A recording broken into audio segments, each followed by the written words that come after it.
최근 휴가 중 미용 목적의 성형수술을 받고 복귀하는 군장병이 늘어나면서 일선부대 간부들의 고심이 깊어지고 있습니다. 회복기간 내 임무수행 차질은 물론 업무 열애 등 수술장병의 공백을 동료가 메우면서 형평성 논란까지 불거지고 있습니다. 최근 한 수도권 육군 전방부대에서 소대장으로 근무 중인 A 중위는 올해 초 코 성형수술을 받고 휴가 복귀한 상병을 혹한기 훈련에서 제외했습니다. 붓기가 가라앉지 않은 상태에서 훈련에 투입했다가 자칫 부작용이라도 생길까 걱정해 내린 조치였습니다. 군장병 성형수술은 새로운 현상은 아닙니다. 과거에는 주로 이른바 말년병장들이 사회복귀 준비 등을 이유로 긴 휴가 기간을 이용해 수술대에 오르곤 했습니다. 하지만 최근엔 입대한 지 얼마 되지 않은 장병들의 수술 현상이 늘어나고 있습니다.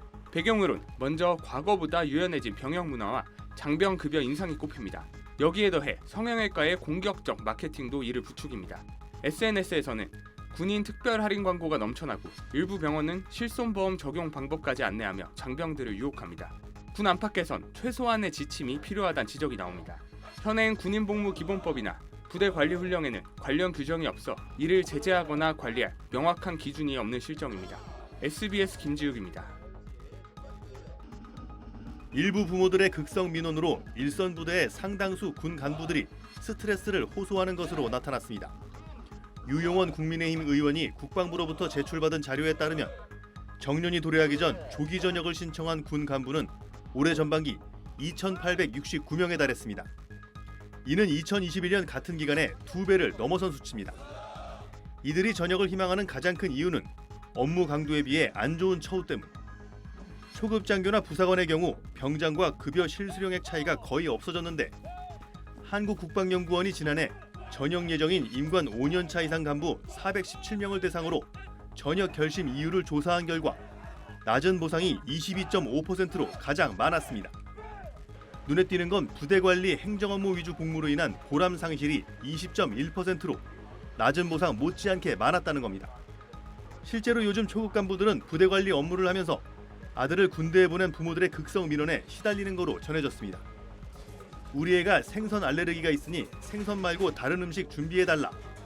애가 자기 전에 감기약 먹었는지 체크해달라부터 우리 애가 잠자리 예민하니 자기 전 명상음악을 듣기 위해 에어팟을 주라까지 군대에서는 상상할 수도 없는 부모 민원들이 군 초급 간부들에 쏟아지고 있는 거로 전해졌습니다. 이러다 보니 초급 간부들 사이에선 군인인지 유치원 선생님인지 착각이 들 정도라는 불만까지 나오고 있습니다.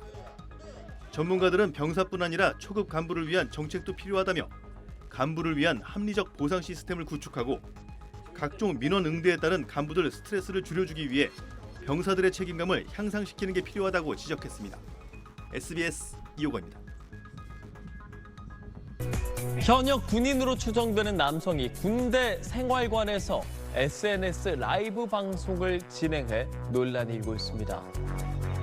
최근 온라인 커뮤니티에는 실시간 육군 근황이라는 제목의 글이 올라왔습니다. 공개된 사진입니다.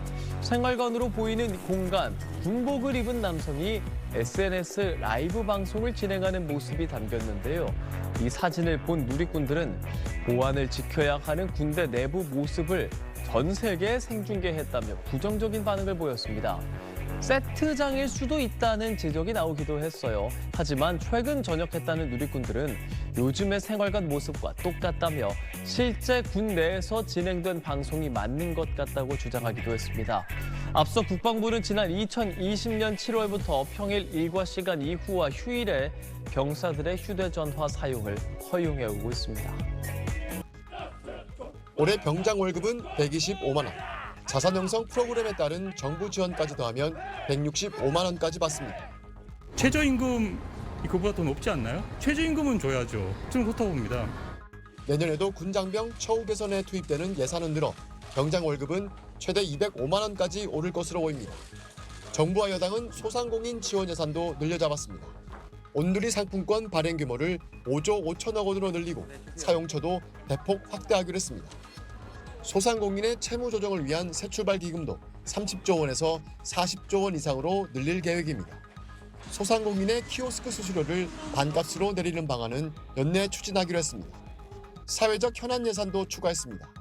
전세 사기 피해 주택 매입을 기존 5,000호에서 7,500호로 늘리고 전기차 화재 예방 충전기 보급을 9만 대 늘리기로 했습니다. 다자녀 가구에 대한 혜택도 늘어납니다. 다자녀 가구의 전기차 구매 보조금을 최대 2배, 600만 원까지 늘리고 승합차 등 모든 차종에 보조금을 적용하는 방안이 추진됩니다. 다자녀 가구 KPS 할인율도 최대 50%까지 확대됩니다. 연구개발 예산 보건 방침도 재확인했습니다. R&D 투자를 선도형으로 전면 개편하여 지원 규모를 대폭 확대하고 AI 바이오 반도체 등 첨단 산업 도약과 수출 모멘텀 확산을 위한 기반도 조성합니다. 2년 연속 세수 결손이 유력한 상황에서 정부는 국가 채무 증가를 최소화하는 건전재정 기조를 이어간다는 방침이어서 내년 예산안의 총지출 증가율은 3% 안팎, 올해보다 20조 원 정도 늘어나는 데 그칠 것으로 예상됩니다. SBS 권영인입니다.